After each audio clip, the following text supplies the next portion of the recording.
الحمد لله نحمده ونستعينه ونستغفره ونعوذ بالله من شرور أنفسنا ومن سيئات أعمالنا من يهده الله فلا مضل له ومن يضلل فلا هادي له وأشهد أن لا إله إلا الله وحده لا شريك له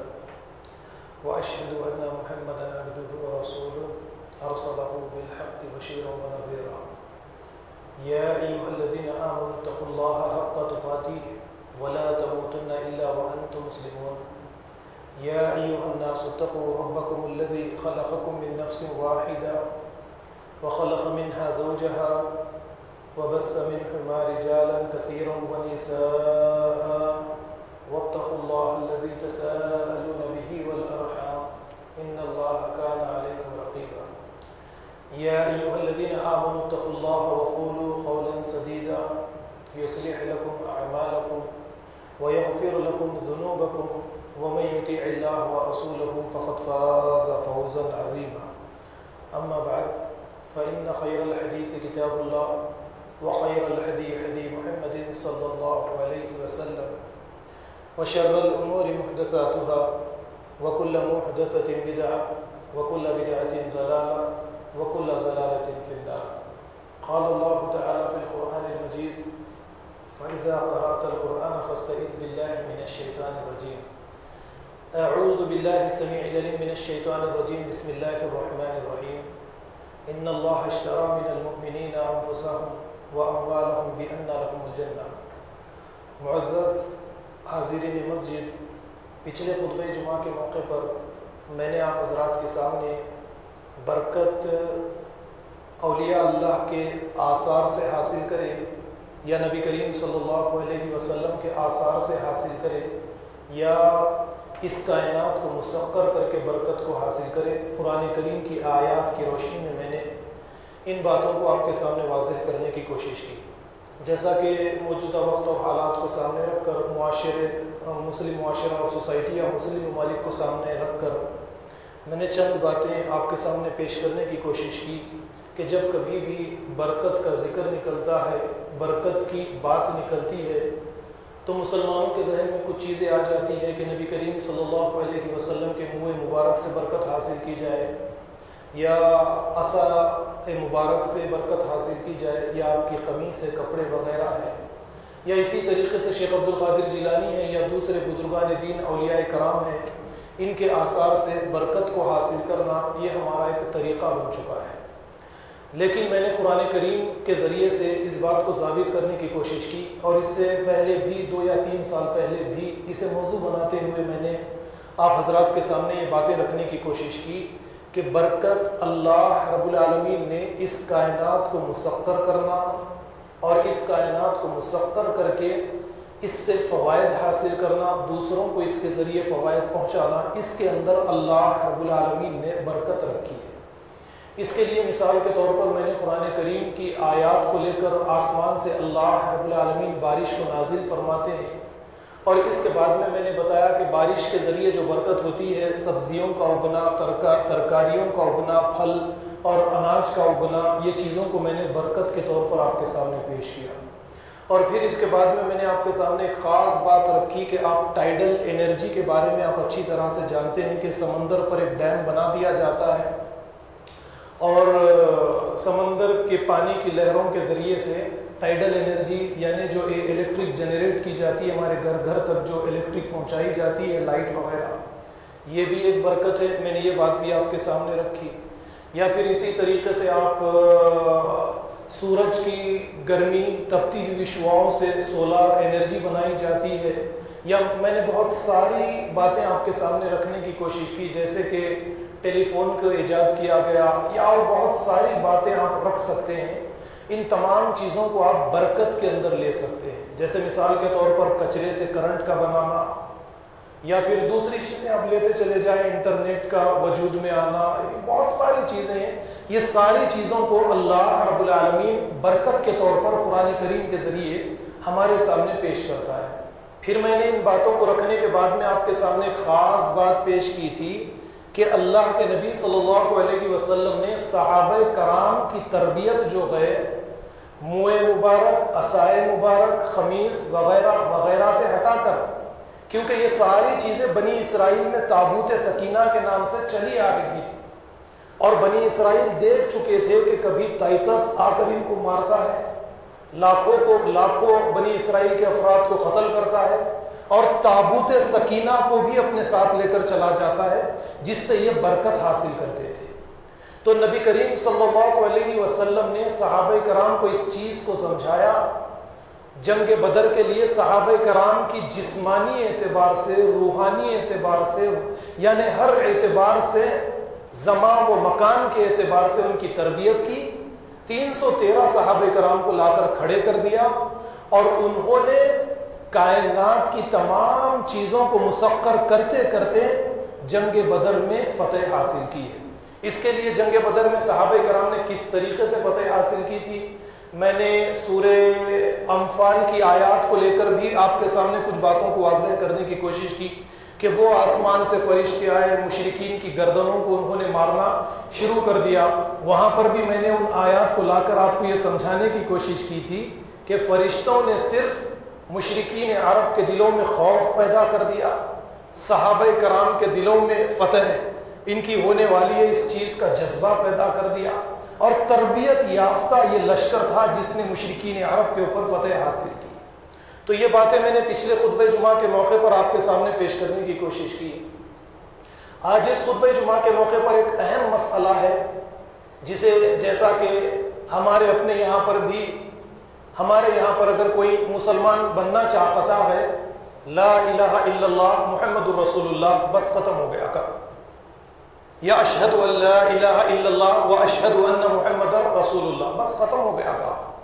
یہ ایک مرتبہ اپنی زندگی میں کلمہ پڑھ لیتا ہے، کلمہ طیب کا اقرار کر لیتا ہے، بس دخل الجنہ، جنت میں تو داخل ہو کر رہے گا۔ کیوں؟ اللہ کے نبی نے فرما دیا مفتاح الجنہ، یہ جنت کی چابی ہے کلمہ طیب۔ ایک مرتبہ زندگی میں پڑھ لے، یا مرنے سے پہلے کم سے کم ایک مرتبہ اپنی زبان سے دوہرا لے، ساری زندگی جس طریقے سے گزارتا ہے گزار لے۔ کلمے کا اقرار اپنی زبان سے، صرف اپنی زبان پر کلمے کو ورد کے طور پر رکھ لے، یا نیند سے ایک مرتبہ جاگے تو کلمہ پڑھ لے، یا نکاح کے وقت کلمہ پڑھ لے، یا بیماری سے صحت کے وقت، یا جھاڑ پھونک کے وقت میں اس کلمے کا استعمال کر لے، بس کیا ہوا، جنت بڑی آسانی سے حاصل ہو جائے گی۔ تو اگر آپ اس کلمے کے بارے میں کچھ جاننا چاہتے ہیں، قرآن کریم کی اگر آپ آیات کو دیکھیں گے تو کچھ اور حقائق آپ کے سامنے کھلیں گے۔ اسی لیے اس سے پہلے میں نے اس کلمے کو ایک بیت کا نام دیا تھا، یعنی ہم صرف کلمے کا اقرار اپنی زبان سے، لسانی اعتبار سے ہم کلمے کا اقرار کرتے ہیں، لیکن اس کلمے کے تقاضے کیا ہے، یہ کلمہ انسان سے چاہتا کیا ہے، اس کی شخصیت کو کس طریقے سے تشکیل کرنا چاہتا ہے، اس کی شخصیت کو کیسی بنانا چاہتا ہے، ان تمام کی تمام باتوں کو ہم ہرگز صحیح طریقے سے نہیں جانتے، دوسروں کو جاننے کی دعوت بھی ان تک ہم نہیں پہنچاتے۔ یہی ایک بڑی غلطی ہے جس کی وجہ سے کلمے کے مسئلے میں ہم لاپرواہی کرتے ہیں۔ تو میں نے جس طریقے سے آپ کے سامنے بات رکھی کہ یہ کلمہ ایک بیت کا نام ہے، آپ غور کیجئے کہ نبی کریم صلی اللہ علیہ وسلم کے یہاں پر اگر کوئی اسلام کو قبول کرنے کے لیے، مومن بننے کے لیے آتا، تو نبی کریم صلی اللہ علیہ وسلم صرف اس سے اس کلمے کا اقرار نہیں کروا لیتے،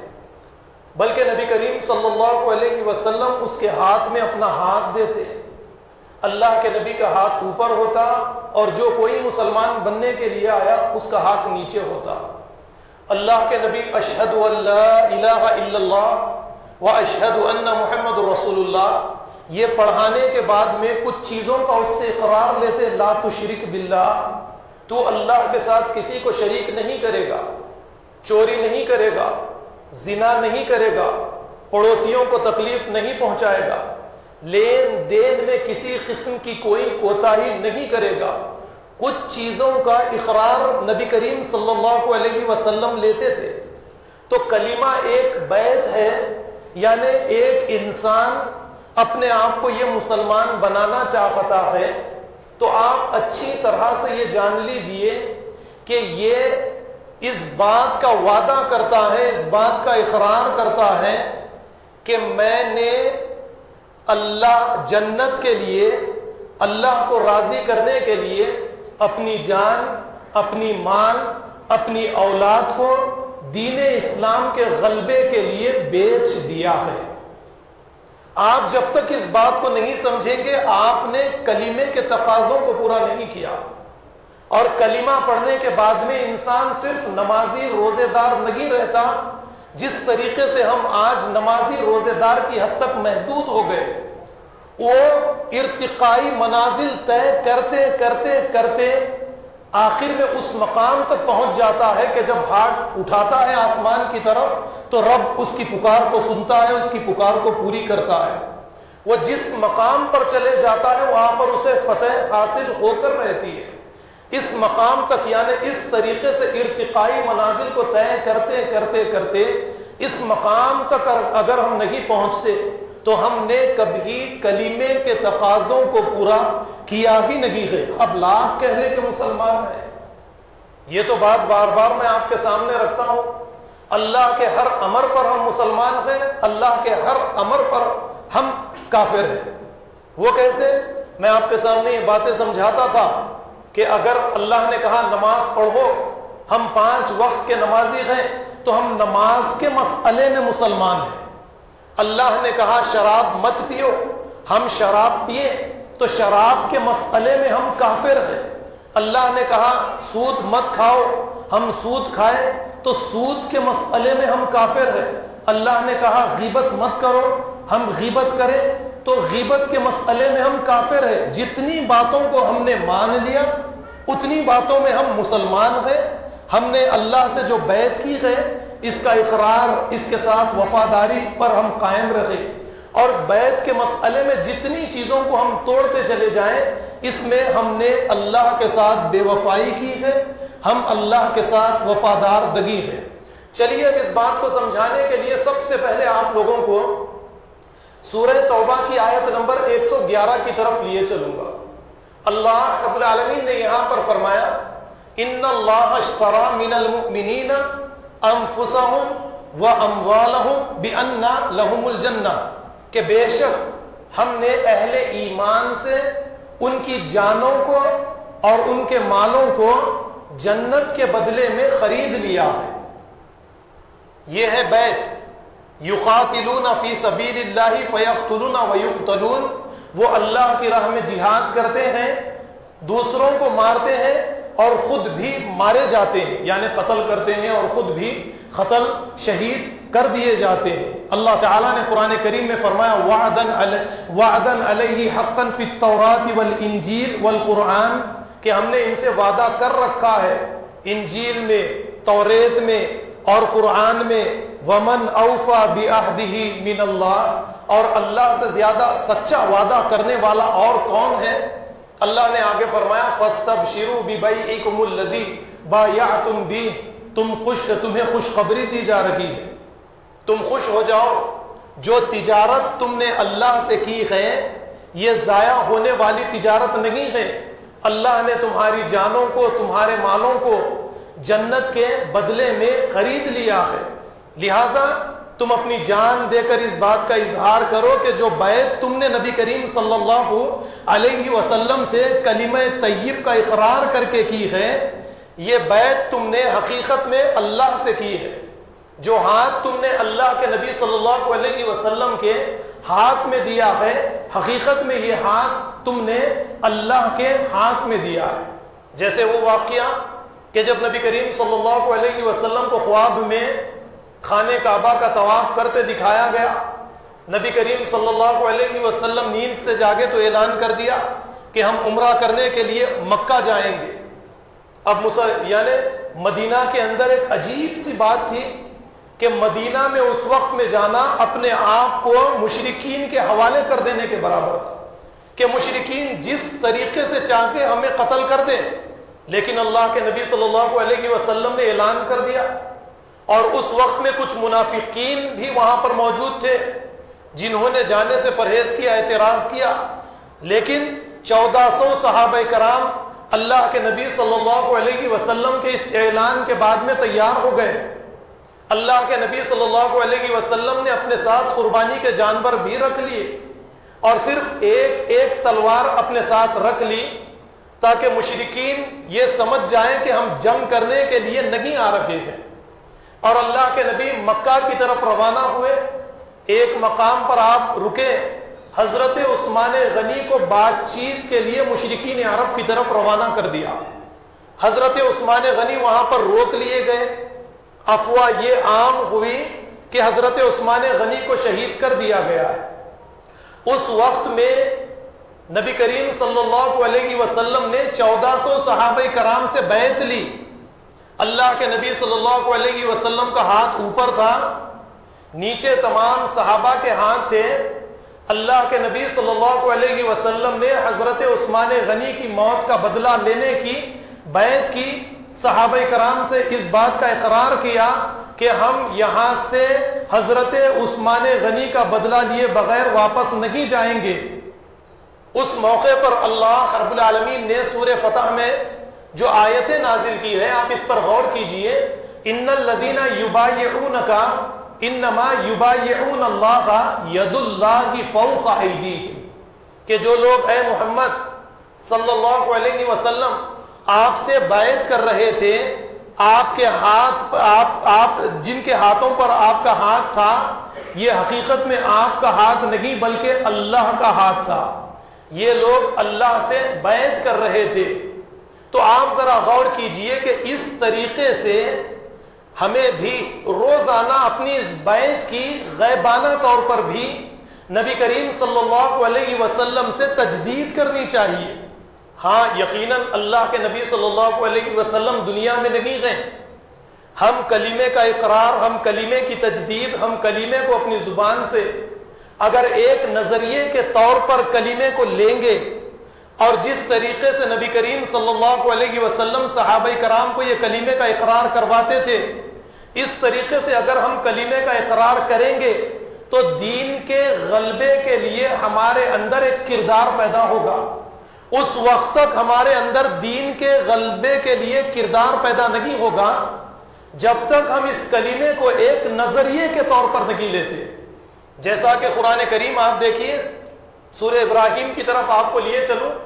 اس کلمے طیب کے لیے ایک بہترین مثال اللہ رب العالمین سورہ ابراہیم کے ذریعے ہمارے سامنے پیش کرتے ہیں۔ الم تر کیف ضرب اللہ مثلا کلمۃ طیبۃ کشجرۃ طیبۃ اصلها ثابت وفرعها فی السماء۔ اللہ تعالیٰ تمہارے سامنے ایک مثال دے رہا ہے، کیا تم نہیں دیکھتے؟ ایک پاک کلمے کی جس کی جڑیں زمین میں مضبوط ہے اور جس کی ٹہنیاں آسمان تک پہنچی ہوئی ہے۔ اور پھر اللہ تعالیٰ آگے فرماتے ہیں تؤتی اکلھا کل حین باذن ربھا، ہر وقت وہ اللہ کے حکم سے پھل دیتے رہتا ہے۔ کشجرۃ طیبۃ اصلها ثابت، یعنی جو مسلمان سوسائٹی یا جس مسلم ملک میں لا الہ الا اللہ یہ کلمے کا اقرار کر لیا جاتا ہے، اس کلمے کے اوپر ایک قوم متفق ہو کر اس کلمے کے لیے اپنی جان مال ہر چیز قربان کرنے کے لیے تیار ہو جاتی ہے، انہیں تمکن فی الارض حاصل ہوتا ہے، وہ زمین کے خلیفہ بنائے جاتے ہیں، وہ زمین پر خلافت کرتے ہیں جس طریقے سے صحابہ کرام نے خلافت کی ہے، اور ان کی مدد ہمیشہ اصلھا ثابت وفرعھا فی السماء، آسمان سے ہمیشہ ان کے لیے مدد اترتے رہتی ہے۔ آپ بتائیے کہ نبی کریم صلی اللہ علیہ وسلم کا غار حرا سے اس ایک کلمے کو لے کر اترنا، جتنے پیغمبر اس دنیا کے اندر آئے آپ ذرا غور کیجئے، یہ اپنے ساتھ کوئی ایک بڑا لشکر لے کر نہیں آئے، کوئی ہتھیار لے کر نہیں آئے، ایک کلمہ لے کر آئے، ایک انقلابی کلمہ لے کر آئے، ایک اپنی قوم کے پاس نعرہ لے کر آئے۔ یہی کلمہ، انقلابی کلمہ، یہی نعرہ نبی کریم صلی اللہ علیہ وسلم غار حرا سے لے کر اترے، کوہ صفا پر نبی کریم صلی اللہ علیہ وسلم چڑھے، مشرکین عرب کو آواز دی، سارے قبائل کو کوہ صفا کے نیچے جمع کیا تو پہلی آواز نبی کریم صلی اللہ علیہ وسلم نے جو لگائی، یا قومی قولوا لا الہ الا اللہ تفلحوا تملکوا بها عرب والعجم، اے میری قوم کے لوگوں، لا الہ الا اللہ کا اقرار کر لو، اس ایک کلمے کا اقرار کرنے سے تم عرب اور عجم کے بادشاہ بنا دیے جاؤ گے۔ آپ ذرا غور کیجئے، صلح حدیبیہ کا واقعہ میں نے آپ کے سامنے رکھا ہے۔ 1400 صحابہ کرام مشرکین عرب مکہ کے اندر قابض ہے، ایک ان کی ریاست ہے، ایک ان کا اپنا لشکر ہے، ایک ان کی اپنی حکومت ہے، لیکن کلمہ صحابہ کرام کے اندر ایک ایسی طاقت چھوٹی سی تعداد رہنے کے بعد بھی پیدا کر دیتا ہے کہ یہ کائنات کی ساری چیزوں کو مسخر کر کے اپنے آپ کو اتنا طاقتور بنا لیتے ہیں کہ ان کا رابطہ ذاتی طور پر اللہ کی ذات سے ہو جاتا ہے۔ تو یہی کلمہ پڑھنے والے ہماری اپنی بستی میں اگر ہزاروں کی تعداد میں رہے اور ہمارا رابطہ اللہ سے نہ ہو تو آپ بتائیے کہ ہم نے یہ غلطی کی ہے کہ اس کلمے کو ہم نے صرف ورد کے لیے یا لسانی اعتبار سے یا رات دن زبان کی حد تک اسے جاری و ساری کرنے کے لیے ہم نے اس کلمے کو رکھ دیا ہے۔ نبی کریم صلی اللہ علیہ وسلم نے اعلان کیا کہ دیکھو اس ایک کلمے کا اقرار تمہیں عرب اور عجم کا بادشاہ بنا دے گا۔ وَإِذَا مُتُّمْ مُلُوكًا فِي الْجَنَّةِ، اور جب تم مر جاؤ گے تو جنت میں بھی تمہیں بادشاہت ملے گی۔ اب صحابہ کرام کو کیا ضرورت تھی؟ جنگ بدر میں نکلے، جنگ احد میں نکلے، تبوک کے لیے کبھی نکلے، مکہ کو فتح کرنے کے لیے نکلے، یاسر کو، عمار کو اور آپ کی والدہ کو کیا ضرورت تھی کہ اس کلمے کے لیے جان دے؟ حضرت بلال کو کیا ضرورت تھی کہ اس کلمے کے لیے اپنے جسم پر، اپنے سینے پر، اپنی پیٹھ پر گرم گرم پتھر رکھوا لے؟ یا حضرت ابوبکر کو، حضرت عثمان غنی کو، حضرت علی کو، دیگر دوسرے صحابہ کرام کو اپنا سارا مال اللہ کے نبی صلی اللہ علیہ وسلم کے لیے، دین اسلام کے لیے قربان کرنے کی کیا ضرورت تھی؟ ایک نظریے کے طور پر انہوں نے اس کلمے کو لیا تھا، ایک نظام کے طور پر انہوں نے اس کلمے کو لیا تھا۔ جب تک ہم ایک نظریے کے طور پر، اذن کے طور پر اس کلمے کو نہیں لیں گے، ہمارے اندر بھی یہ جذبہ پیدا نہیں ہوگا کہ دین اسلام کے لیے جب وقت آتا ہے کہ مصروفیات سے کچھ وقت نکالیں دین اسلام کی دعوت اور تبلیغ کے لیے، تو ہم اپنی مصروفیات سے وقت نکالیں گے، اور جب دین اسلام کے لیے جان دینے کا وقت آئے تو ہم جان دینے کے لیے تیار رہیں گے، اسلام کو غالب کرنے کے لیے مال دینے کا وقت آئے تو ہم مال دیں گے۔ نہیں، اگر اس کلمے کو نظریے کے طور پر نہیں لیں گے جس طریقے سے صحابہ کرام نے لیا تھا، تو یہی کیفیت بے روح دین داری، بے روح نمازیں، بے روح عبادات ہمارے اندر اسی طریقے سے رہے گی۔ ایسا نہیں ہونا چاہیے۔ اب اس کے بعد میں آپ غور کیجئے کہ جیسا کہ میں نے بات آپ کے سامنے رکھی، کلمے کا اقرار تو صحابہ کرام نے کر لیا، اللہ کے نبی نے اعلان کیا، 13 سال کے اندر 250 یا 300 یا کچھ زائد آدمیوں نے اس کلمے کا اقرار کر لیا۔ اب اپنے اپنے مکانات کے اندر رات دن کلمے کا ورد کر لیتے، اپنے اپنے ہاتھ میں تسبیح لے لیتے، کلمہ پڑھ لیتے، یا مرتے وقت کوئی بوڑھا آدمی یا کوئی عورت یا کوئی جوان یا ادھڑ آدمی کا انتقال ہو رہا ہو، اس کو کلمہ پڑھنے لگا دیتے اور وہ جنت میں چلا جاتا۔ کیا ایسا ہوا ہے؟ نہیں ہوا ہے، بلکہ صحابہ کرام نے جس کلمے کو ان کے دلوں کے اندر اتارا، آپ ذرا غور کیجئے کہ اس کے بعد میں ان کی کیفیت یہ ہوئی کہ حضرت ابو ایوب انصاری قسطنطنیہ کو فتح کرنے کے لیے گئے اور دیکھا کہ فتح نہیں ہو رہی ہے، آپ پر حملہ ہوا، آپ زخمی ہو گئے، اور اس وقت میں آپ نے صحابہ کرام سے یہ کہا کہ اے میرے صحابہ، دیکھو میں جب مر جاؤں تو قسطنطنیہ کی قلعے کی فصیل کے جتنا قریب سے قریب ہو سکتا ہے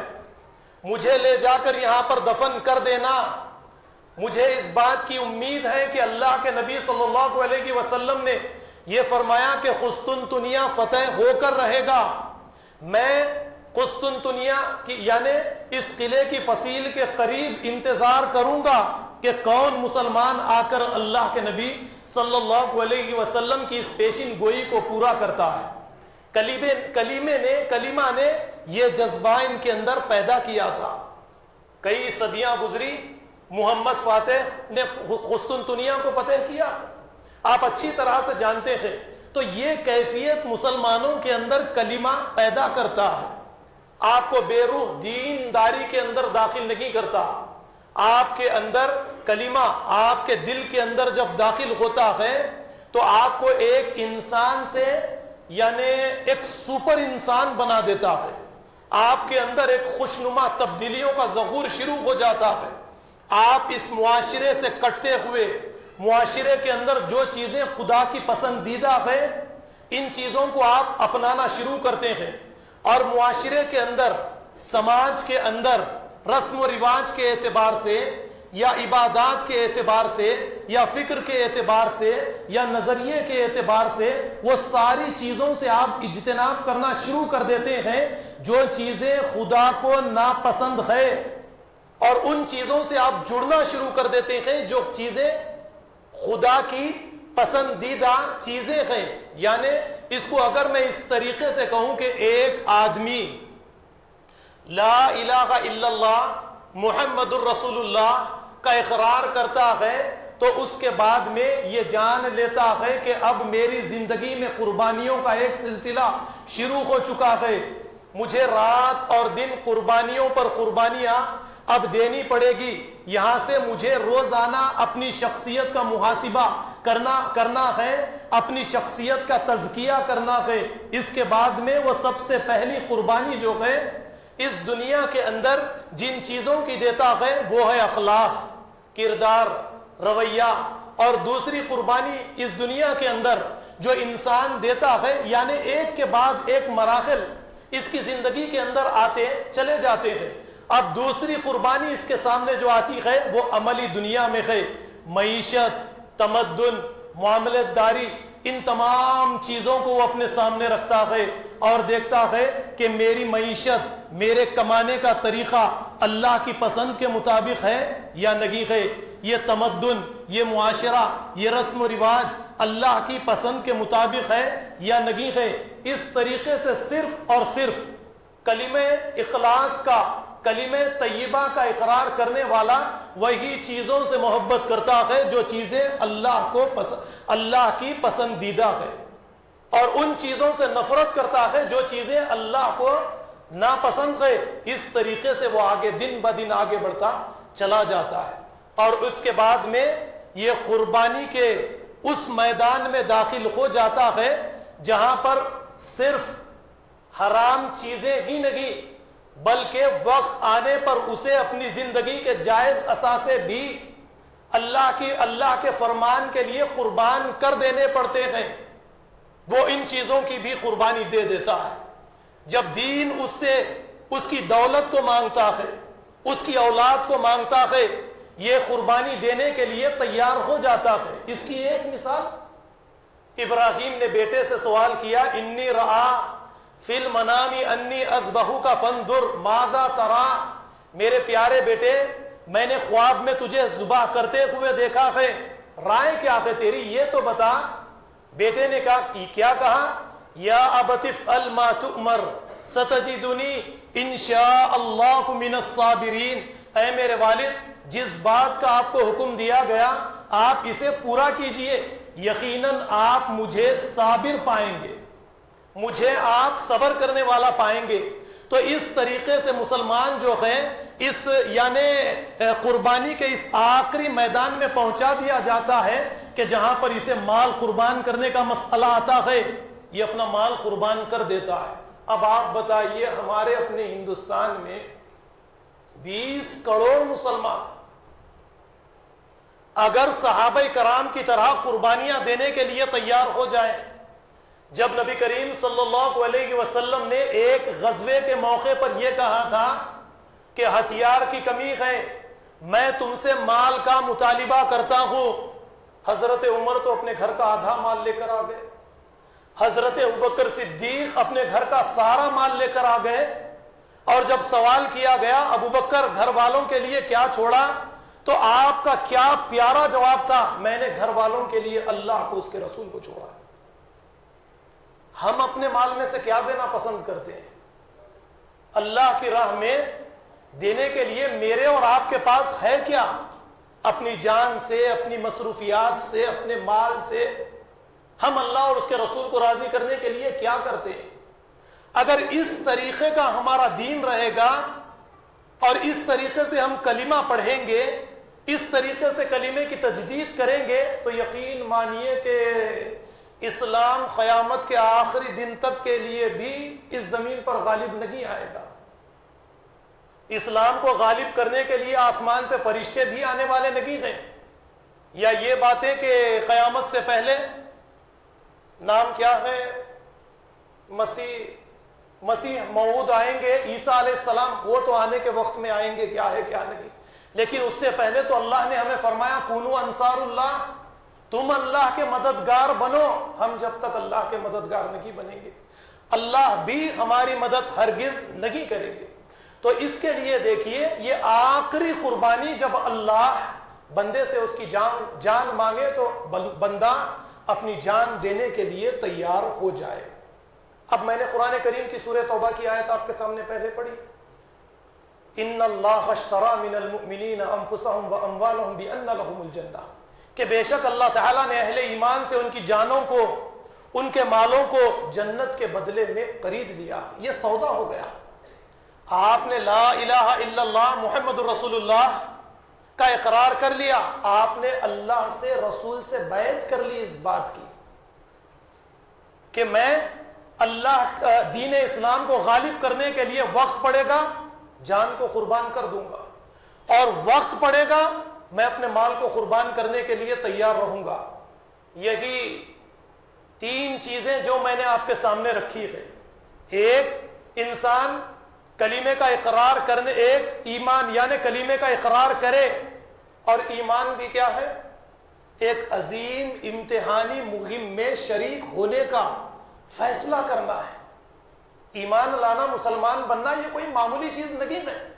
آپ کسی مسلم گھرانے میں پیدا ہو گئے، لیکن تجدید ایمان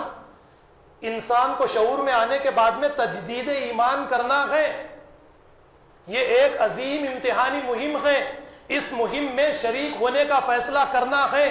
جوان ہونے کے بعد میں پھر سے دوبارہ اشہد ان لا الہ الا اللہ و اشہد ان محمد رسول اللہ، اس کا اقرار کر کے اللہ سے اس بات کے لیے بیعت کرنا ہے، نبی سے اس بات کے لیے بیعت کرنا ہے کہ میں جہاں ضرورت پڑے گی مال کی وہاں پر مال کو قربان کروں گا، جہاں پر ضرورت پڑے گی جان کی وہاں پر جان کو قربان کروں گا، جہاں پر ضرورت پڑے گی مصروفیات کو نکال کر دین اسلام کو غالب کرنے کے لیے وقت دینے کی، وہاں پر اپنی مصروفیات سے وقت کو نکالوں گا۔ یہ بیعت کرنا ہے۔ تیار ہے میں اور آپ اس طریقے کی بیعت کے لیے؟ اگر تیار ہے تو اللہ رب العالمین مدد کریں گے۔ دیکھیے اب یہاں پر آپ کے سامنے سورہ توبہ کی آیت نمبر 20 ہے، اس آیت کو میں آپ کے سامنے پیش کروں گا۔ اللہ تعالیٰ نے یہاں پر فرمایا الذین آمنوا وہاجروا وجاہدوا فی سبیل اللہ باموالہم وانفسہم اعظم درجۃ عند اللہ واولئک هم الفائزون۔ جو لوگ ایمان لائے اور اس کے بعد میں ایمان کے بعد میں ہجرت کی، ایمان لانا کیا ہے؟ اللہ نے قرآن کریم کے ذریعے جن جن چیزوں کی تلقین کی ہے، ان تمام کی تمام چیزوں کا اعتراف کرنا، اسے سچا ماننا، اس پر ایمان لے آنا۔ اور اس اعتراف، جب آپ نے ان تمام چیزوں کا اعتراف کر لیا تو ہجرت کیا ہے؟ جب آپ نے اعتراف کر لیا تو اس کے مطابق جو جو چیزیں اس کے مطابق ایمان جن چیزوں کا تقاضا کرتا ہے اس کی طرف آگے بڑھنا، ان تمام کی تمام چیزوں کو اپنانا، جن چیزوں سے روکتا ہے اس سے رک جانا، یہ ہے ہجرت۔ اسی لیے قرآن کہتا ہے وَالرُّجْزَ فَاهْجُرْ، گندگیوں سے تم ہجرت کرو. ایمان لانے کے بعد میں ہر قسم کی گندگیوں سے تم ہجرت کرو. اب ہجرت کا جب کبھی نام آتا ہے تو ہم صرف یہ سمجھتے ہیں کہ ترک وطن کرنا ہی ہجرت ہے، لیکن صحابہ کرام نے ایمان لانے کے بعد میں تمام قسم کی گندگیوں سے پہلے ہجرت کی ہے، اس کے بعد میں مکہ کو چھوڑ کر مدینہ کی طرف نکل کر چلے گئے. پہلے یہ ہجرت ہے. تو یہاں پر اللہ نے فرمایا جو ایمان لائے اور اس ایمان کے بعد میں ہجرت کی اور جہاد کیا اللہ کے راستے میں اپنی جانوں سے اور اپنے مال سے، ان کے لیے اللہ کے یہاں پر بڑا درجہ ہے. یہ درجے جب انسان کو حاصل ہوں گے، یہ درجے انسان کو جب ملیں گے جب تک کہ انسان اس طریقے کی اللہ سے اور اس کے رسول صلی اللہ علیہ وسلم سے بیعت نہیں کر لیتا. بیعت عقبہ، بیعت ثانیہ کے بارے میں آپ اچھی طرح سے جانتے ہیں. مدینہ سے کچھ افراد مکہ آئے، اللہ کے نبی صلی اللہ علیہ وسلم سے ملاقات کی، اور اس موقع پر جب یہ مدنی نئے مسلمان تھے، اللہ کے نبی صلی اللہ علیہ وسلم نے ان سے بیعت کی، تو ایک صحابی اس میں سے اٹھ کر کہنے لگے کہ اے میرے ساتھیوں، یہ کلمے کا اقرار، یہ بیعت جو تم محمد رسول اللہ صلی اللہ علیہ وسلم کے ہاتھ پر کر رہے ہو، یہ کلمے کا اقرار جو کر رہے ہو، جانتے ہو کہ اس کے بدلے میں تم سے کیا مانگا جا رہا ہے؟ تمہاری جانوں کو مانگا جا رہا ہے، تمہارے مالوں کو مانگا جا رہا ہے. رسول اللہ صلی اللہ علیہ وسلم کے لیے تمہیں اپنے خاندان والوں سے لڑنا پڑے گا، اپنے قبیلے سے لڑنا پڑے گا، اپنی ریاست سے لڑنا پڑے گا. عرب، عجم، یعنی ساتھ ساتھ روم اور ایران سے بھی تمہیں مقابلہ کرنا پڑے گا. کیا تھے روم اور ایران؟ اس وقت کے سپر پاورز تھے. تو آپ ذرا غور کیجئے کہ ہم اس کلمے کا اقرار کرتے ہیں، لیکن اس کلمے کا اقرار ہمارے اندر اس قسم کی تبدیلیاں لاتا ہے؟ نہیں لاتا. ایک آیت رکھ کر میں اپنی باتوں کو ختم کروں گا. یہ کلمہ پڑھنے کے بعد میں جیسا کہ کچھ باتیں میں نے آپ کے سامنے رکھی ہے کہ وقت آنے پر ہر چیز کی آپ کو قربانی دینا ہے. اگر آپ قربانی نہیں دیتے تو قرآن کریم کہتا ہے قل ان کان آباؤکم وابناؤکم واخوانکم وازواجکم وعشیرتکم واموال اقترفتموها وتجارة تخشون کسادها ومساکن ترضونها احب الیکم من اللہ ورسولہ فتربصوا حتی یأتی اللہ بامرہ واللہ لا یہدی القوم الفاسقین. اے نبی ان سے کہہ دیجئے ایمان لانے کے یہ دعوے تو کرتے ہیں، لیکن جیسی محبت اللہ سے کرنی چاہیے نہیں کرتے، اپنی اولاد سے کرتے ہیں، اپنی بیوی سے کرتے ہیں، اپنے خاندان اور قبیلے سے کرتے ہیں، اپنی تجارت سے کرتے ہیں، مکانات سے بے انتہا محبت کرتے ہیں. اے نبی صلی اللہ اور جہاد میں جانے سے یہ تمام چیزیں اگر انہیں روکتی ہے، اے نبی صلی اللہ علیہ وسلم انہیں کہہ دیجئے کہ انتظار کرو، اللہ کا عذاب یا تو کورونا کی شکل میں آئے گا یا کسی اور شکل میں تمہارے یہاں پر آئے گا، تمہیں تباہ اور برباد کرے گا. اللہ تعالیٰ فاسقوں کو، فاسق سے مراد یہاں پر کیا ہے؟ جو لا الہ الا اللہ پڑھ کر بیعت کرتے ہیں اللہ سے، اس کے رسول سے، اور اس کے ساتھ بدعہدی کرتے ہیں، وفاداری نہیں کرتے، بے وفا بن جاتے ہیں. اللہ تعالیٰ فاسقوں کو ہدایت نہیں دیتا. ہم رات اور دن ہم نے جو اللہ سے بیعت کی ہے اس بیعت کو توڑتے چلے جاتے ہیں. تو یہ کلمہ ایک بیعت ہے، آپ نے اللہ اور اس کے رسول سے بیعت کی ہے. اب اس کے تقاضے کیا ہے، اس کے مطالبے کیا ہے، اس کے مطالبے کیا ہے آپ سے، اس کے مطالبات، اس کو پورا کیجئے. آپ پکے مومن ہیں. اگر اس کے مطالبات کو آپ پورا نہیں کرتے، اس کے تقاضوں کو آپ پورا نہیں کرتے، تو پھر ہمارے اندر منافقت ہے. یہ منافقت میں اضافہ بھی ہوتا ہے اور اس کے اندر کمی بھی آتی ہے. جس طریقے سے ایمان میں اضافہ ہوتا ہے، ایمان میں کمی آتی ہے، منافقت کا بھی ٹھیک یہی طریقہ ہے. تو اس منافقت کو اپنے اندر سے ختم کرنے کی کوشش کیجئے. جو وعدہ، جو بیعت اللہ اور اس کے رسول سے ہم نے لی ہے، اسے پورا کرنے کی کوشش کیجئے. دیکھیے چند مٹھی بھر صحابہ کرام تھے. صلح حدیبیہ کے صرف 2 سال کے بعد میں مکہ 10,000 صحابہ کرام کو لے کر اللہ کے نبی صلی اللہ علیہ وسلم نے فتح کر لیا. تو میں بار بار یہی بات کہتا تھا، پھر آپ کے سامنے کہوں گا کہ اللہ کو کوانٹٹی کی کوئی ضرورت نہیں ہے. اگر ایک بھی ابراہیم بن کر کھڑا ہو جائے اللہ رب العالمین شرک کو، بتوں کو اور یا پھر اسی طریقے سے نظام باطلہ کو، یہ ساری چیزوں کو ختم کرنے کے لیے تیار ہے۔ اللہ تعالیٰ انسانیت کے اندر کوالٹی کو دیکھتے ہیں، اور جس کے اندر کوالٹی آ جائے اللہ کا ہاتھ، اللہ کا ساتھ اس ایک بندے کے ساتھ ہوتا ہے۔ دنیا اس کی مخالفت کرے، اللہ رب العالمین کی تائید اور نصرت اس ایک شخص کے ساتھ ہوتی ہے۔